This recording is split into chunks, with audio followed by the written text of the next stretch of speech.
Game plan was all around, of course. Deep balls, whatever I can get my hands on, really.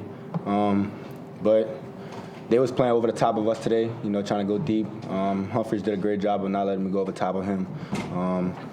And we just started going to back shoulders, stop routes, slants, quick hitches and stuff like that. And, it's just after that, it just comes to yak, breaking one tackle and then making guys miss, and then there's the end zone. We have a lot of reps accumulated over the last 3 or 4 years. We've been together for a long time. I've been throwing with him on Saturdays since I was 21 years old. So that's what happens when you get all those reps accumulated. You understand the kinds of throws against leverage. They were playing on top in press, and so that's what opened up the back shoulder balls today. And we've thrown back shoulders for 3 years and thrown them over and over and over again. And that's what it takes. Ja'Marr Chase has 754 receiving yards through 7 games. That's the most ever. He is on pace for 1,831 yards this season, which would be one of the 5 highest single-season totals in league history. That 82-yard touchdown catch and run you just saw broke the game open in Baltimore yesterday. A 41-17 win, not a close win, not a lucky win, but a dominant, especially in the second half, 41-17 win over Baltimore, no less.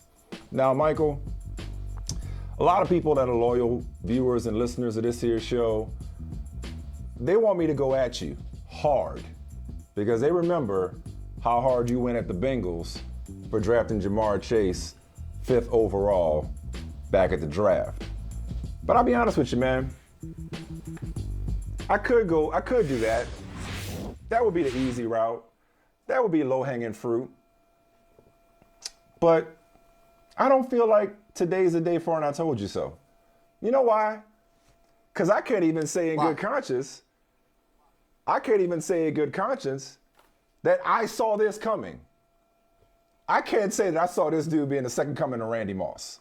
I can't say that I saw him rewriting the record books right out of the gate. And I could mock you for your freezing cold take, but your freezing cold take wasn't so different from a lot of mock drafts who thought that the Bengals should go the route of fortifying their protection in front of Joe Burrow, given how many receivers are drafted. Not that any other position isn't drafted in every other round and can be successful all the same, but how many positions are drafted, how many receivers are drafted in the second and later rounds that ended up making an impact in a passing league. So you weren't alone in your logic that the Bengals should have taken Penei Sewell, or in hindsight, maybe Rashawn Slater, but offensive tackle with the 5th overall pick. You weren't alone in that. I think you just went too far, which we'll get to, but you just went a little too far in your criticism of the Ja'Marr Chase pick, which made the same amount of sense to me, given that every once in a while, Michael, whether it's wide receiver or running back more specifically, there's an exception to the rule that you don't take that player early in the draft. And Ja'Marr Chase is clearly that exception, and that's what I want to do today. I'm not here to bash you. I come to praise Ja'Marr Chase. First of all, I appreciate your words, very much so. I'm going to tell you, I don't believe you, and I know this is not the last that I'll hear of this. So first of all, that's a nice try. I know more is coming. I'm serious. I expect it. As a matter of fact, I'll give you more. You want me to give you more? I'll give you more right now. I probably even deserve it. You want me to give you more? I probably even deserve it. Okay. Okay. Yeah. I'll give you real quick. I'll give you this. Come on. I'll give you this. This is the only thing. You know why I'm choosing that route? You know why I'm not giving the people what they want? The people want me to come at you hard. You know why? Because your take was ridiculous in the first place, and it's not worth revisiting. That's why. Why would I sit up here and revisit that ridiculousness and give it even more oxygen than it ever deserved So that's why I want to move on. I want to focus on the kid because it ain't about you, Michael Holley. It ain't even about me. It never was about us. It's about this kid who is on his way to being special. He's already special. I don't want to say all-time great because it's only been 7 games, but he looks like the real deal. And hey, look, man, I'm trying to be fair here. Even in the preseason, Michael, I know we don't put a lot of stock in the preseason because of the lack of game planning, the lack of strategy. A lot of guys are playing in the preseason that won't be playing in the regular season. But something as fundamental to the wide receiver position as catching the football, he was struggling with. So who could have seen this coming? Your mistake, and it's your gift and your curse, Michael. You go hard or you don't go at all, which I respect and I appreciate. Okay, you don't dilly-dally, you don't half-ass, you go in, which I appreciate. You went all in on the Bengals when both things could be true. You could have disagreed with the pick. You could have disagreed with the pick and said, I thought they should have gone offensive line here. But instead of stopping there, you went, this is why the Bengals are never going to be anything. Because they went wide receiver again. Well, they didn't just go wide receiver. They went with a great wide receiver. All right, listen. Let me tell you, man. I appreciate. I still don't believe that's it. I know more is coming. I know. But I appreciate. I do appreciate. No. You don't need to. I appreciate the distinction that you made. That, hey, I went at the Bengals. This is really about the operation. This is about the empire known as Bengaldom. This is all about the Cincinnati Bengals, and it really is not about Ja'Marr Chase. Now, listen, let me say this about Ja'Marr Chase. I love the jewelry that he's wearing. I like the necklace. It says Chosen One. The Chosen One. I know he's a Chosen One. I know he's got Gator belts and Patty Melts and Monte Carlos and probably even Eldorados too. I got it. I know that he's all about that. Whoa. I know he's all about it, right? Whoa. Thank you. Woo. Yeah. Look, Outcast on a Monday. Yeah. Yeah. There it is. He's great. This was never really meant to be about him, but it did become about him. And I probably brought him in to the Tide, and he never should have been a part of it. It really was about the Bengals. But what he has done, and you know, part of it, because the Bengals did it, probably was way unfair to him and probably threw a little shade at him that he didn't deserve.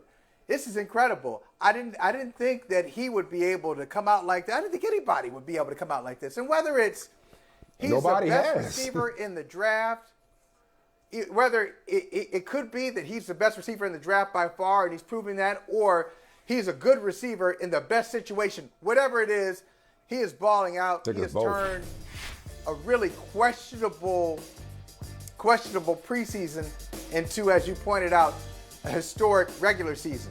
So that is out. I've lost that one. Ain't no question. It shouldn't have been anybody else. Shouldn't have been Jalen Waddle. Shouldn't have been Penei Sewell. It shouldn't have been any other position. He was the guy for a time such as this. Ja'Marr Chase in Cincinnati. Right. He was. So that's well, over. he's on his way to being. He's on his way to being an All-Pro. He's on his way to being an All-Pro. I mean, Right. and I don't think a rookie receiver has been There's no question. All-Pro since Randy Moss. He's second in the league in receiving yards. Cooper Kupp's the only guy who's got more receiving yards than he does, and he's about to break Justin Jefferson. Shout out to LSU again. Justin Jefferson's rookie receiving mark if he stays healthy for receiving yards set just last year. But I want to go to the other half because you and I have had a lot of Bengals takes, some more questionable than others. The other half of this connection is Joe Burrow. And it was after the Jacksonville game, I said that in time, the Bengals could have the best quarterback in the AFC North. Another way of saying that is, in the long run, give me Joe Burrow. Lamar Jackson, up until yesterday, had as good an MVP case as anybody. given the performances that he was putting forth week after week and the evolution that he showed and the growth that he showed as a passer. And I said, I think it was last week I said this, that my mistake in proclaiming Joe Burrow as the better long-term bet, if you will, at quarterback in the AFC North was underestimating Lamar Jackson's potential for growth as a pocket passer. Yeah. So I did what I think we should do, and I said, you know what? That take is not aging well, but I'm not taking it back. Yesterday, in throwing for 416 yards and 3 touchdowns at Baltimore, 201 of which went to Joe Burrow, that's what I was talking about. That's what I was talking about. So it was not me slighting or disrespecting Lamar Jackson. It was me. It's representative of how high I am on that guy, on Joe Burrow and his potential and what he could be moving forward. So what you see is that in taking Ja'Marr Chase 5th overall, what the Bengals have done is assembled Marvin Harrison and Peyton Manning. That's the same blueprint. It's the same blueprint. Same thing that the Colts once did. They took Peyton Manning with the first overall pick in the draft, and then I believe the next year they got Marvin Harrison. No, I'm not going to calm down. I'm not going to pump the brakes. I am not pumping the brakes. I'm not slowing down. No, you got to hear me, but you got to hear me. I'm not saying that Joe Burrow is Peyton Manning.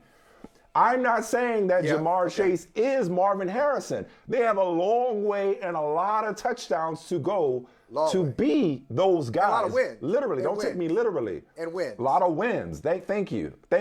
Don't take me literally. Yeah. I'm talking about the formula. Shout out to the DOC. It's the formula of giving a quarterback.